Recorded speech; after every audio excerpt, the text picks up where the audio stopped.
Welcome to District 6330's Noon Zoom for February 2021. Today's Noon Zoom presents Valarie Wafer, Rotary International Director, with a presentation to some outstanding Rotarians. Past District Governor Don Moore will introduce us to a team from Western University's Center for Environment and Sustainability, led by Stefan Vachon. Things are underway to connect youth exchange students from the 50 years and all of the countries that participated. Rick Coates and Kirk Langford will outline what will happen and how you can be part of it. And Jess Quinn will share the excitement surrounding the 2021 Rotary Youth Leadership Awards. Now, to lead us through our noon Zoom, here is District 6330 Governor David Elliott.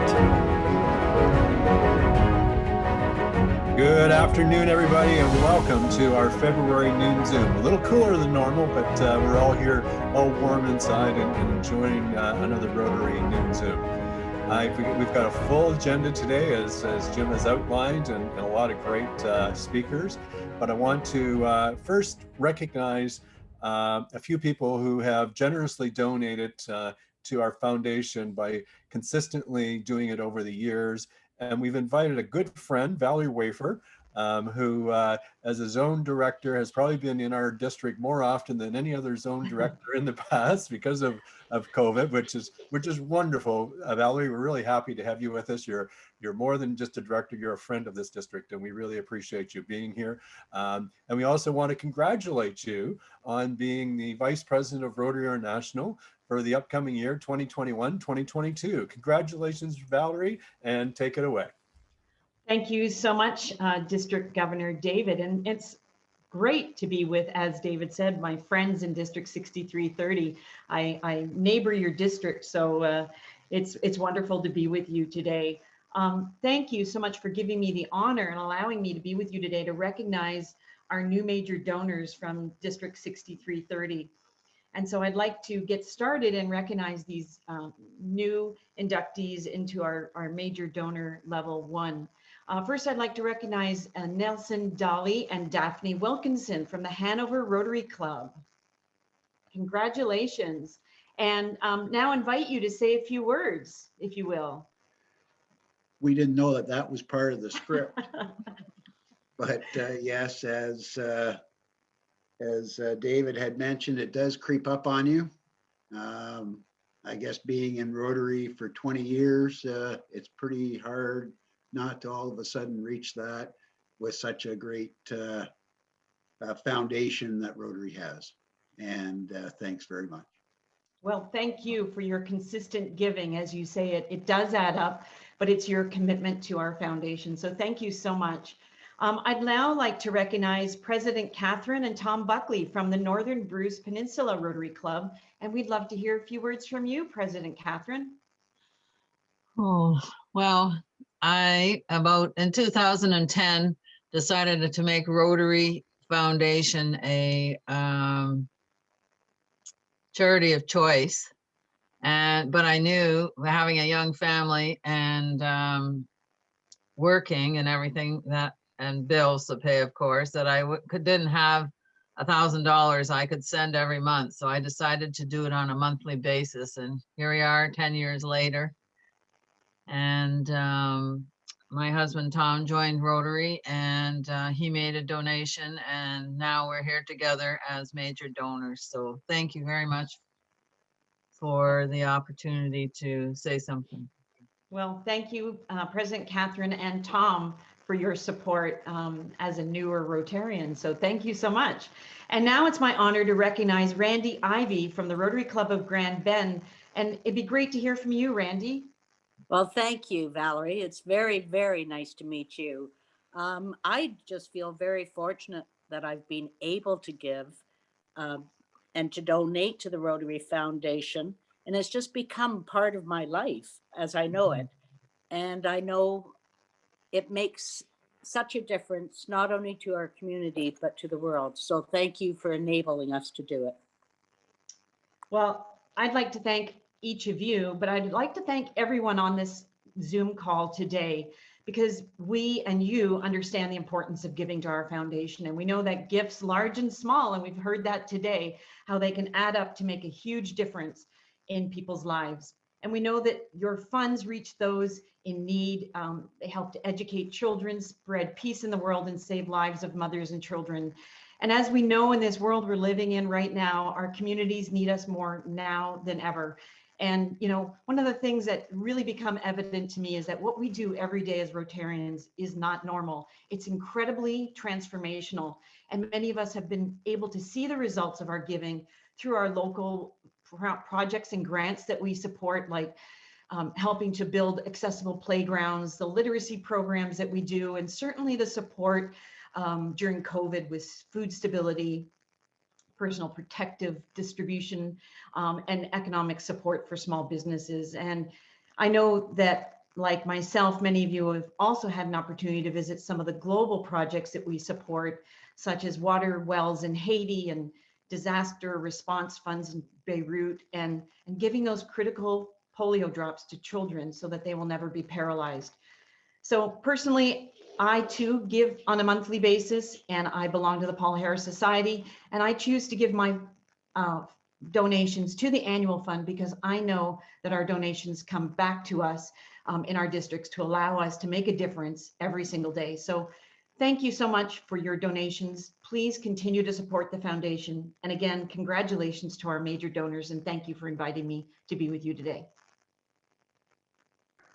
Well, Valarie, classmate Valarie, it gives me great pleasure to thank you for making this the special honor to our Rotarians in our district. This is very special to me because I know every one of these donors, and they are very special people to me. And when I saw their names on our run sheet, I was so proud of all of them. I met Randy through Youth Exchange many years ago when Grand Ben was involved in the program. And of course, Daphne and Nelson, I've known for many years. And Catherine and Tom, you know, they've been friends of mine for, you know, almost 20 years as well. So I thank all of you for your generous donation to the Rotary Foundation. I hope you'll be inspiration to all of those that are on this Zoom call to actually consider making the Rotary Foundation your charity of choice and get into the habit of giving every month. It's something that I do, and it's something that makes me very proud to be a Rotarian. So it gives me great pleasure at this time to introduce some people to you, some very special people from the Western Environment and Sustainability team. I would like to introduce to you this team. Our project coordinator is Jessica Hennessy, Danielle Meyer, Alicia Kimavat, Erica Booty, John Kennedy, Elizabeth Roden, Carly Grant, and of course the MES program director, Stefan Vachon. So I'll turn this over to Jessica to start us off and talk about our Environment Day in April, on April 24th. Thank you so much, Dawn. And first, I want to thank all of you on behalf of my team for inviting us here today. We are very excited to share ideas for the Earth Day activities. So for today, our presentation are John and Erica will present our planting ideas. Danielle and Carly will present our cleaning ideas. Elizabeth and Alicia will go through our rain ideas, and then I will bring us through our awareness activities. Thank you, Jessie. Our first proposal is tree planting. So there's nothing more meaningful than planting trees. They're part of our past, our present, and must be kept in our future. They provide an array of well-known environmental, economic, and social benefits to the community, and they add unity. When you plant a tree, you get to watch it grow over the years with your community. Here we're going to talk about the benefits of trees and their ability to sequester greenhouse gas emissions and provide energy conservation through transpirational cooling, shade, and wind reduction. Psychological well-being studies show exposure to trees improves health. Trees clean the air by absorbing carbon dioxide in their leaves and releasing oxygen we breathe, also filtering out many harmful pollutants from the air. Trees also clean our waterways, acting as a buffer to filter runoff and improve water quality. Forest lands provide areas for rainfall to collect and infiltrate replenishing groundwater and releasing water slowly to streams. Trees also conserve soil. Tree windbreaks reduce wind and water erosion of valuable topsoil. Healthy soils underpin our region's agriculture productivity, and tree planting can help to conserve this important resource. Help us, wildlife populations, birds, bees, and butterflies, to help mitigate and adapt to climate change. Together, we can strengthen family and community ties and leave a lasting local legacy. So up next, we're going to have a list of tools required and the procedure for the planting event. Tree planting and conserving and enhancing our forests is essential for sustaining the productivity of our landscape, water quality, and a healthy community. They clean the water, the air, conserve the soil, improve human health and many other species, mitigate and adapt to climate change, which is a major problem right now, and improve aesthetics and property value for our communities. So I hope that you can encourage participation in a worthy event and leave a lasting legacy in land stewardship. Up next, we're going to switch gears to talk about the many co-benefits with pollinator gardens. Go ahead and take it away, John. Thanks, Erica. I love that video. And man, that dog is good looking. So the other side of things that we wanted to look at for Rotary Club to do for Earth Day was pollinator gardens. Now, if you haven't heard of them before, the idea here is to be able to create a slightly more wild garden than you would otherwise normally have, so that bees, butterflies, and other pollinators can then use them as habitats and to be able to get the food that they need to be able to do their job. Unfortunately, you might have heard that there is globally a huge issue going on with insect populations. We are down by about 55%. Jesse, if you could go to the next slide for me. We're down by about 50% globally in insect populations. Butterflies and bees are among some of the ones that are most threatened. And unfortunately, this is expected to only continue as years go on. So doing things like butterfly gardens and pollinator gardens look great.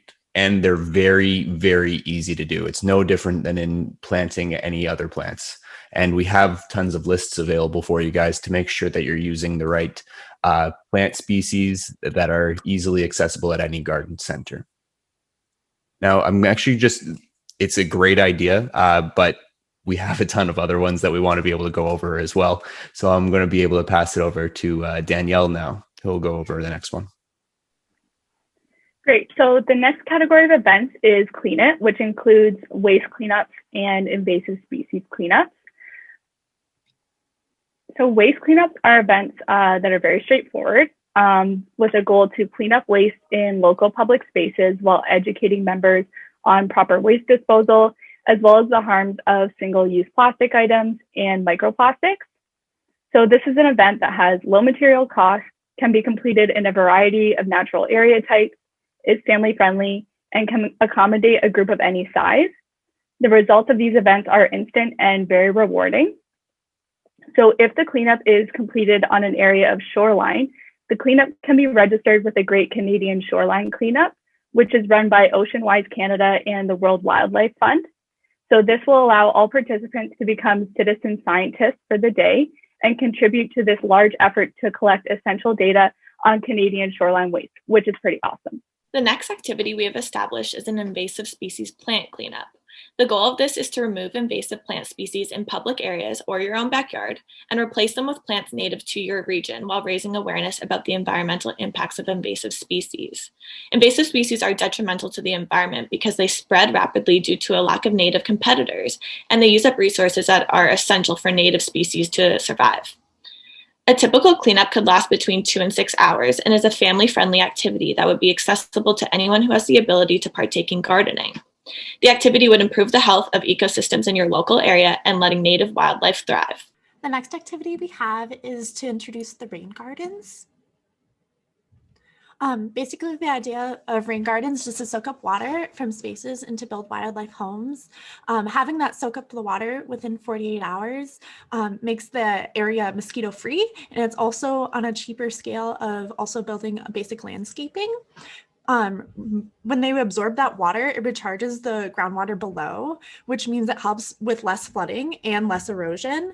And the plants that you put in can be really hardy and require little to no watering, so the rainwater will do all the work. This also includes rocks, plants, and shrubs, and that will also filter the water, so you'll have cleaner water in your area as well.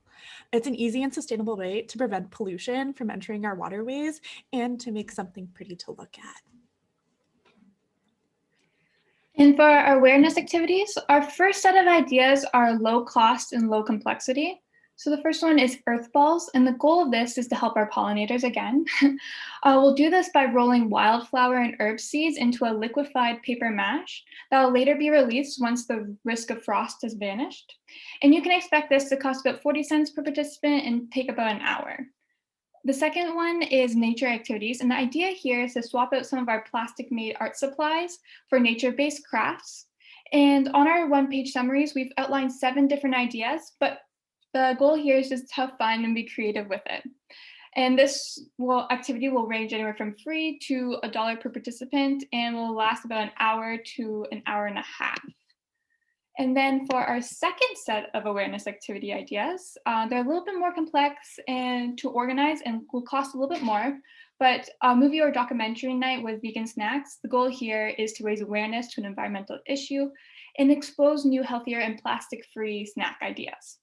Our last idea is a sustainability market or fair, and this will provide an opportunity to showcase local eco-friendly businesses, home artisans, and organizations, but also feel free to customize the event a little bit by hosting maybe an e-waste drop-off by collecting batteries and headphones and properly disposing of these products after the event. And we just want to thank you again for inviting us here and listening to our ideas. And we are very excited to answer any questions you might have at this time. Are there any questions for the presenters? We'll check the chat and see. David, Rick, this is Kirk. I put the link to, so what we've done is we took the amazing information that Stefan's team provided to us and we put it into a page on the District 6330 website. So all of that information, all of the questions you're asking, recipes for the earth balls or where you can find them or make them, all the information that they've provided and more. So how-to videos, instructions for all sorts of things are all in that link that I posted there. I'll post it again just because it's already gotten shot up there a little bit with the questions coming in, but feel free to check out that website and it's got, I think, pretty much everything you could ask, but we're also certainly happy to connect with Jessica and Stefan and the team if you have other questions as well. Okay, thank you, Kirk. I want to emphasize with our Rotary participants from around our district and our various clubs that this is one of District Governor David's principal district conference activities, and it's going to be held on Saturday, April the 24th, and we want to see if we can't get every club undertaking at least one environment-related activity. So our area governors or assistant governors will also be in touch with you to encourage you to make a selection.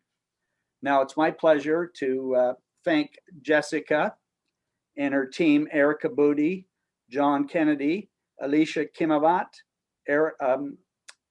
Carly Grant, Elizabeth Roden, and Danielle Meyer for coming up and designing these programs for us. It was with the assistance and direction of Dr. Vanchon, who was contacted by a Rotarian in our club, Howard Shears, to see whether he and his students would be able to assist us in coming up with enjoyable, interesting, and challenging activities to demonstrate our participation in Environment Day. And I might add that day will also be going on with all of the Great Lakes bordering districts in Rotary. All of the district governors that border on Great Lakes have got together and have decided that they will run this Environment Day, given that we're in a COVID pandemic environment and our ability to get together and do things that we would normally do has been significantly limited. So again, thank you very much, Dr. Vachon. Thank you very much, students. We really appreciate your contribution. Thank you. Now it's my pleasure to introduce Kirk Langford, who some of you may or may not know is a former District 6330 Youth Exchange student. He went to Brazil in 2006, survived and returned, and then he became a very active participant in District 6330's ROTEX program, which is comprised of past District 6330 exchange students, and he's a past ROTEX coordinator. He's also now a member of the Rotary Club of London Satellite Club and a past chair of that club. He is also the District 6330 outbound Youth Exchange outbound coordinator, and he is assisting District Governor David Elliott with as the District 6330 Public Relations Chair. And he's going to introduce and discuss our celebration of 50 years of Rotary Youth Exchange in District 6330. Thank you, Kirk, and welcome. All right, thanks, Rick. Okay, let's see if this works. Ta-da! You've maybe seen one of these before. I had to dust it off, digging out of the closet, and there were a few dust bunnies, and hey, it still fits. That's really the good sign. But if you've ever heard the jingling and the jangling, then you know exactly what this is. This is a blazer of a Rotary Youth Exchange student, and this is mine from, like Rick said, and I'm a little ashamed to embarrass, but 15 years ago, so a while ago anyway. So I'm going to chat with you for just a couple of minutes about the 50th anniversary celebration. So let me get my slides here because I want to have some visuals for you as well. All right, can everybody see that? Yes? Perfect. Okay, so we're talking about celebration of 50 years of Rotary Youth Exchange in District 6330. So on the last noon Zoom, I was doing a quick presentation and I mentioned that I was a dinosaur in terms of my age. This time I'm allowed to say that I'm quite a young buck because I was not even close to around in 1971. But in 1971, we had our first exchange experience in our district. And since then, the program has been thriving and doing really well in the district. And so we are really excited this year to be celebrating 50 years of Rotary Youth Exchange. We were hoping and planning for an in-person event. This was well before COVID. We had our sights set on a great in-person celebration. However, due to COVID, it has become a virtual event, and it is going to be taking place on Saturday, June 5th, 2021. So let's take a look at what you can expect and what you can look forward to. There's a couple of things. It's going to start at 9 a.m. EST. We're dealing with a lot of different time zones. So the committee sat down and said, okay, what kind of works best considering we're going to have people from Asia, from Africa, from Europe. And so we felt that a morning session is going to work best for the attendees that are coming. So we're going to take some time as a group in the beginning to celebrate everything that we've accomplished as a district over the past 50 years. We're going to look at some stats in a fun and exciting way, of course, and really hear from some people that have made a big impact in the program over the past 50 years and find out what people are up to and what they're doing. There's also going to be a really wonderful opportunity for District 633, 6330 RYLA alumni, host families, and Rotarians to reconnect and to catch up. And that's going to be through the basically small breakout rooms. So for those of you that have been using Zoom a fair bit, which is a lot of us or most of us, you're probably familiar with Zoom's breakout room feature. It's going to be like that, but a little bit more enhanced. And we're going to be giving you the ability to connect in multiple ways. So not just by years. So, you went out in 1984, and so you want to connect with your 1984 cohort, but you also might say, well, I went out of Owen Sound and I would love to meet some of the other students who either were sponsored by the Owen Sound Rotary Club or were hosted and they were inbounds at the Owen Sound Rotary Club. And so we're going to give you multiple ways to connect with the participants, and whether it's a host family, a Rotarian, a fellow alumni, inbound, outbound, you're going to be able to connect with them, find out what's going on and catch up, which is going to be wonderful. There's also going to be some other fun features that we're still working on, so we don't want to say too much about it, but we're developing things like a guest book, participating in live polls throughout the event, hearing from our past district chairs, which will be really great to hear how the program has changed and flourished and grown throughout the years. I can already tell you from speaking with some of our older district chairs that they did a lot of paperwork back in the day compared to what we do today. So as I'm sitting there checking through the paperwork as outbound coordinator, I just have to keep in mind that it used to be 8 paper copies instead of the 2 we're dealing with today. But there's going to be a lot more as well. So we're really looking forward to it. We're really excited. And now you might be asking yourself, so, okay, you've sold me, I'm interested. So what the heck do I do? How do I sign up? Well, I put the link for the event in the chat and you can register there, okay? It only takes about 2 minutes to register. We just ask for some information and then away you go.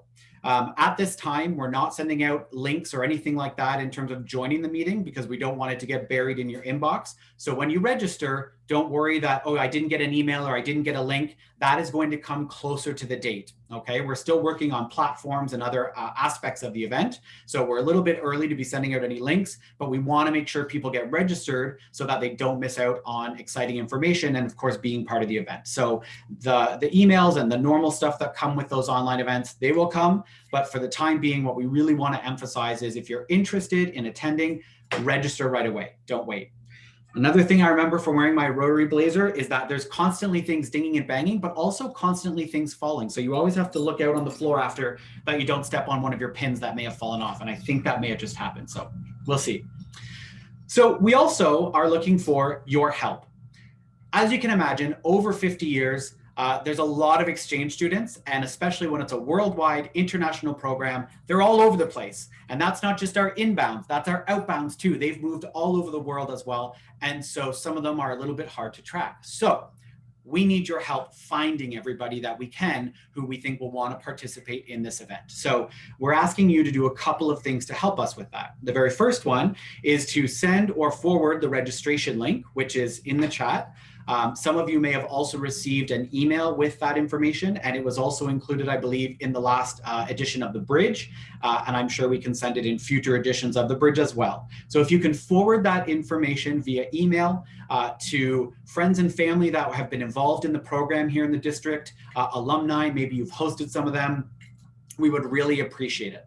Our records from about the past 10 years are pretty good in terms of email addresses and names, but beyond 10, 15, 20 years, it gets a little bit tricky because we didn't have the technology we have today to keep track of it. So we're still looking for those, students that went out in the 70s and in the 80s and even the 90s. So if you know those people, if you were a YEO or you were just very involved in the program at the club or district level, we would really appreciate it if you could forward the registration link and information about the event to any of your contacts that you are still in touch with.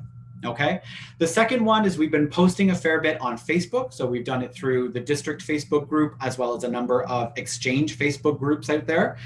If you've seen that post, if you could share it to your network as well, that would be great. And also share it to individuals. So we don't get that idea that I'll put it on my wall, but then just hope people click on it. So if I, share it, but I know Rick was a past student that I know would be interested, I'm going to send a message specifically to Rick and say, hey, Rick, I don't know if you saw the post, but here's the link, we'd love for you to register. We've had a wonderful response. We already have 100 registrants, or just about 100 registrants, which is really exciting. But I know there's hundreds more out there that we would love to have as part of the event to really celebrate 50 years of exchange. So that's what we're looking for. Other than that, we are so excited to have you on June 5th. Again, please register if you're planning on attending. And if you have any questions, I'll be on the meeting for the rest of the hour. So feel free to either shoot me a message in the chat, or of course you can use the Q&A as well, and we can see those questions there. Okay, I think that's everything from me regarding exchange.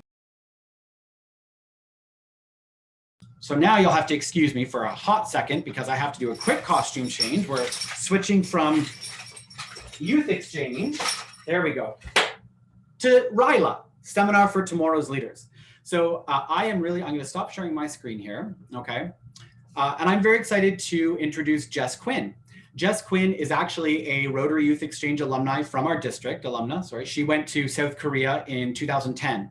And after that, Jess got involved with the RYLA Seminar for Tomorrow's Leaders program here in our district. It's been running for quite a long time. Jess is going to tell you a little bit about it, but she got involved with the program and since then has been a very active participant and leader and is now one of the program's senior leaders. Many of you may know that the program was canceled last year due to COVID, but we are running it this year. It's going to be a virtual event. We're really looking forward to it. And before I give anything else away, I'm going to pass it over to Jess, who can tell you more about the program. Jess, go ahead. Great, thanks, Kirk. So thank you very much, everyone, for welcoming me to your meeting today. I'm really happy to be here to talk about the Rotary Seminar for Tomorrow's Leaders. As Kirk mentioned, I am a Rotary Youth Exchange alum from 2010. So much like Kirk, it's been a little while, and unlike Kirk, my Rotary blazer does not fit anymore. I am also a former Rotaractor. I attended the University of Ottawa and was on the club executive for a number of years here. And I participated in the Rotary Seminar for Tomorrow's Leaders in 2012 as a student and returned in 2013 as a leader and have been involved since then. And as Kirk mentioned, I'm now one of the senior leaders and one of the coordinators. So we'll just quickly run through what the Rotary Seminar is. Many of you will be familiar with it or with the Rotary Youth Leadership Awards program, but it's a bit unique in our district. The Rotary Seminar has been running in our district since 1961, and it is based on the RYLA conferences, but we do things just a little differently. It is leadership and skill building weekend for students. The goals are to build, enhance, and expand student leadership skills. We host students from across the district from high school grades, primarily in grades 10 and 11. And the students that we host are already identified as leaders in their school or community. So it's a great group of students that we have for a weekend in May every year. We have diverse guest speakers. We have interactive activities and thoughtful discussions with our students to have new experiences, gain new tools and skills, and think about situations and challenges that they might be facing in their school or community from a new perspective. This year, though, the RYLA seminar will be virtual. However, the goals remain the same. So our virtual seminar is happening this year on May 14th and 15th. We were disappointed to have to cancel last year's seminar, but it's given us time to plan for a virtual seminar this year. As I mentioned, we'll still be delivering on the same goals, just delivered a little differently. We're still planning on having guest speakers join us virtually, adapting some of our existing activities to a virtual format and adding some new ones, as well as having some smaller group discussions and breakouts on Zoom to allow for the same level of engagement with their peers as we'd have in an in-person seminar, because that's really where we get a lot of rich content from our students getting to share and engage with their peers to talk about the issues that they might be facing and generate some solutions. The Rotary seminar will be taking place across a Friday afternoon and evening and a Saturday morning and afternoon, which is a bit different than we usually do. It's usually a full weekend. But we know that asking for a full weekend is asking a lot of our students, many of whom will be spending all day, all week on Zoom doing online learning. So we're condensing our agenda this year. And another difference this year is the cost. Typically, we'd have the overhead cost of renting space at Western University, of feeding our students for a weekend. This year, it's a lot different. So the cost is only $35 a student as compared to about $400 per student for the in-person event. So we hope that that means our attendance will be really high and strong this year, and that Rotary clubs that typically have a budget set aside for the in-person conference will be able to send more students to participate. So for more information, the district does have a page for the RYLA seminar. It's linked here, and I can put it into the chat when I'm done speaking. Registration is open or will be open very soon, and there are additional materials and information on the district's website. And I'm also happy to take any questions, and I'll be staying on for the remainder of the call. And I apologize that I probably just spoke very quickly, but thank you very much for having me. I really appreciate it. And I just see in the chat here that registration is open now. So thanks, Kirk.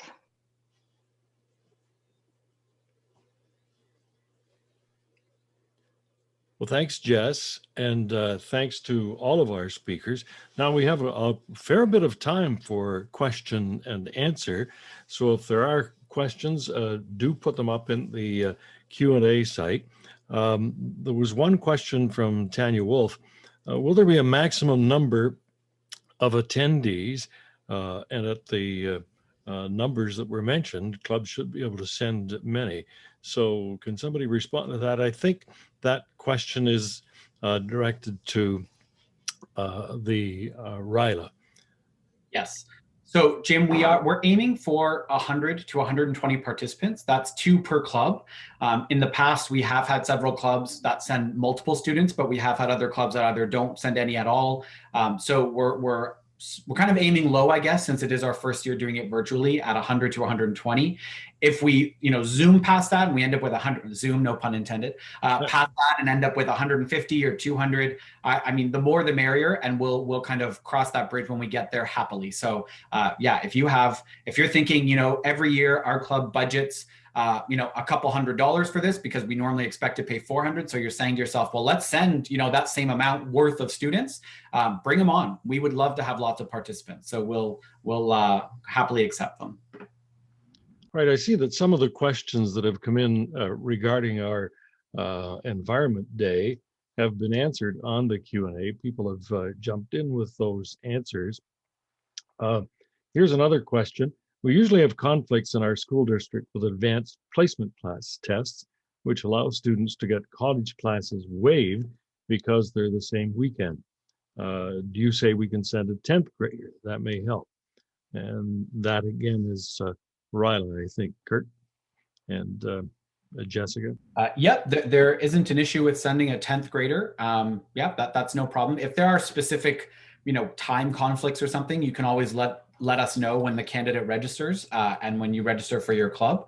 But generally speaking, yeah, that's not a problem. Okay, there was a question earlier, and it appears that it's been answered concerning a list for the variety of trees that would be available for planting, and whether or not a list of native trees has been provided.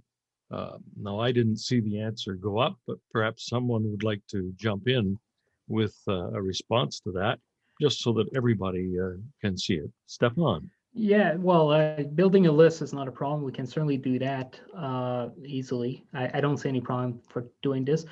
Might need a couple of days to get the information, but we will forward that information to Kirk that can put it on the same link that he provided earlier. That should not be a problem. We'll do that, indeed. Great. And Sonia Glass notes that many municipalities have a list of trees that they find acceptable for planting by volunteers. So I guess that would be one of the things that you might want to do is to involve the municipality and do consultation that way. Kirk, you did talk about and did post the website, but perhaps you just want to expand a little bit on the detail that is there, how clubs access it, and then once they've done that, if they've decided on a project, how do they register that and get all of the information that they need? Yeah, happy to do that. So I think I'll share my screen if that's all right. Just I think that's probably the easiest way to have that visual there. So what you'll want to do is go to our district website, so rotary6330.org, okay? And when you're there under the call to action tab, you'll see that we have Environment Day.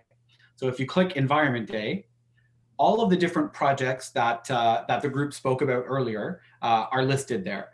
It also talks a little bit about why we're doing this, because the Rotary Foundation has made the environment or supporting the environment one of their areas of focus, sort of officially effective July 1st of this year. But what we have is images of each one. And then underneath that, we've tried to do a summary chart so that you can, if you're saying to yourself, okay, my club is maybe a little bit older, we don't want anything too labor intensive, and we need it in maybe a mid price range, you can sort of quickly look at the the type of activity that's the most appropriate for your club, versus you say, well, we're a young club and we're going to bring our kids and, you know, get them bending and doing all the lifting and whatnot. Then, you know, you can see a project that's a little bit more labor intensive, and maybe you plan on doing some fundraising for it. So you can go for a project that costs a little bit more. So that table's there. And then what you'll notice is that there's a link to each one of those. So when you want more details, you just click on the link, okay? Or you can just click on that button there and it will give you information on that piece. So if I want to know more about pollinator gardens, I just click on that link and it takes me to a page all about pollinator or butterfly gardens. So what are they? Why would you plant this? What are the mechanics of it? So what do I do? Kind of what's the step-by-step? And then at the bottom, it gives you some additional resources that have been provided by Stefan and his team. So videos on how to plant a pollinator garden, how to plant a butterfly garden, and then other links as well. And then at the bottom, we have pictures of some that have been done in the past. And then the links again to each one of those projects. So you get to the end of pollinator gardens and you look and you go, oh, you know, that looks like a lot of work. Maybe interested, but I'd actually like to learn a little bit more about that movie night they were talking about, or earth balls. You can go ahead and just click that and that will take you to the earth bombs page, and you can read more about that. If I jump back to the main Environment Day page, Jim, you had mentioned registering for your event. So when your club knows what project or projects you want to do, it would be great if you can let us know so that we can kind of coordinate efforts and kind of see what impact we're making on a district level. And the way you can do that is by going right below the table, clicking on this form here. Okay, there's a little link, clicking on that form and completing it. It's pretty short. It's just a quick Google form, but it lets us know what your club is doing, which projects you're participating in, and also if you have any questions or need any further support from us. So you're saying, we want to do a pollinator garden, but you know, we have some questions like, you know, we want to know we want to get native species. What should we be using? And you can submit that, and then your AG can get in touch with you to follow up. And then finally, we also have some general tips about promoting your project or event, and these apply to all of them. So it talks about taking good photos, it talks about sharing it on social media and around your community, and getting good publicity and exposure for your events. So certainly not everything is there, but a good chunk of information that we think you'll find helpful for the event we have tried to provide.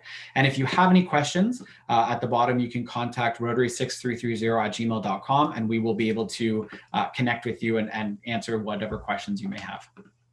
If I might add that these are 8 projects that clubs can choose from if they wish, but that doesn't exclude the club deciding they want to do a different project altogether. So that they might want to do something altogether different as it relates to the environment, and we encourage that as well. So that they shouldn't feel that they're sort of chained to the list of 8. We thought we'd help them by giving them some ideas and a variety, but the whole concept is to get our clubs out on that day participating in some kind of beneficial environmental activity.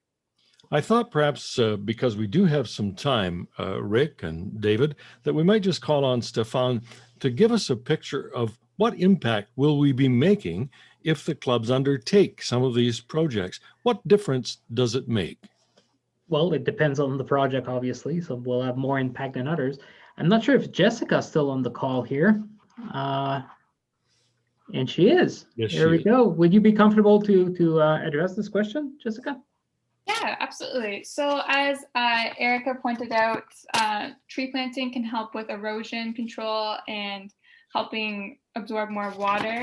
Our pollinator gardens, as John pointed out, will be able to create a home and a habitat for some of these species that have been struggling a little bit.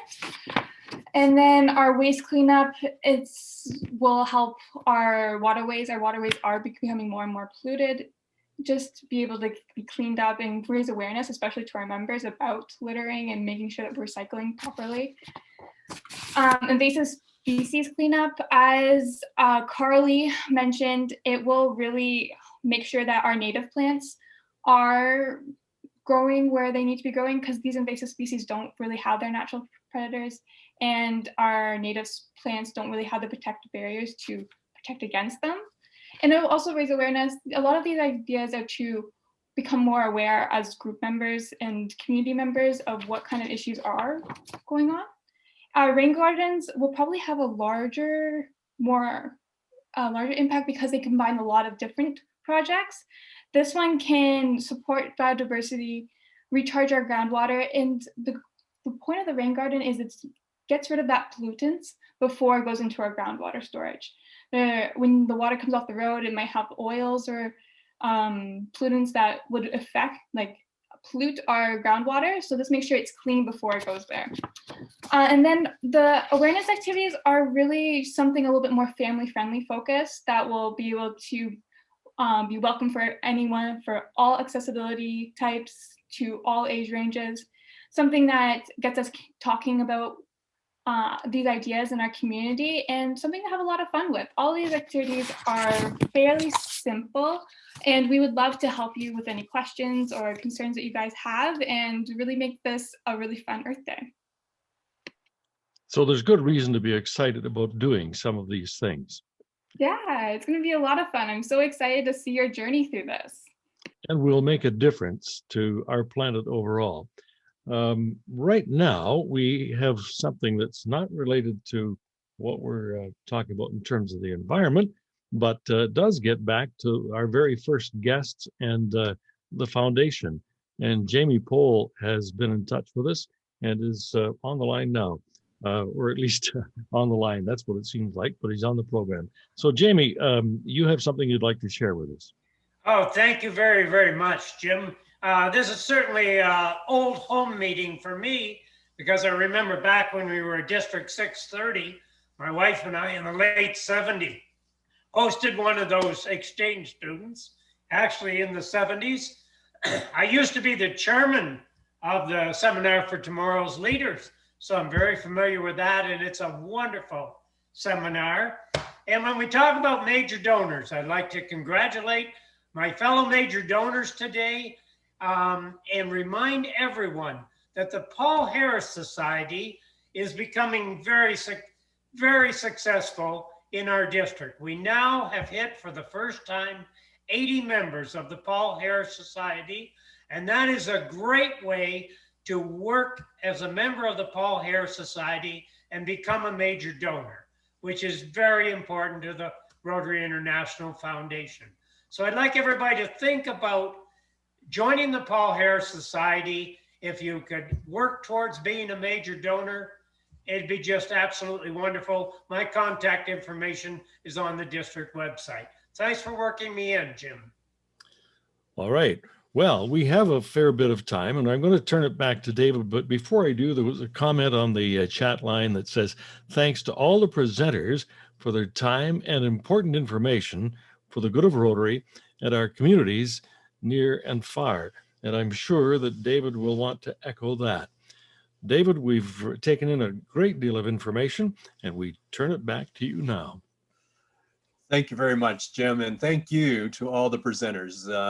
But I want to thank actually Martin Ward. He had a busy day today. We had almost 20 panelists, and to coordinate that, he did a great job. A big shout out to the Western team. Really proud that we were able to include you in not only in today's presentation, but in planning our Environment Day.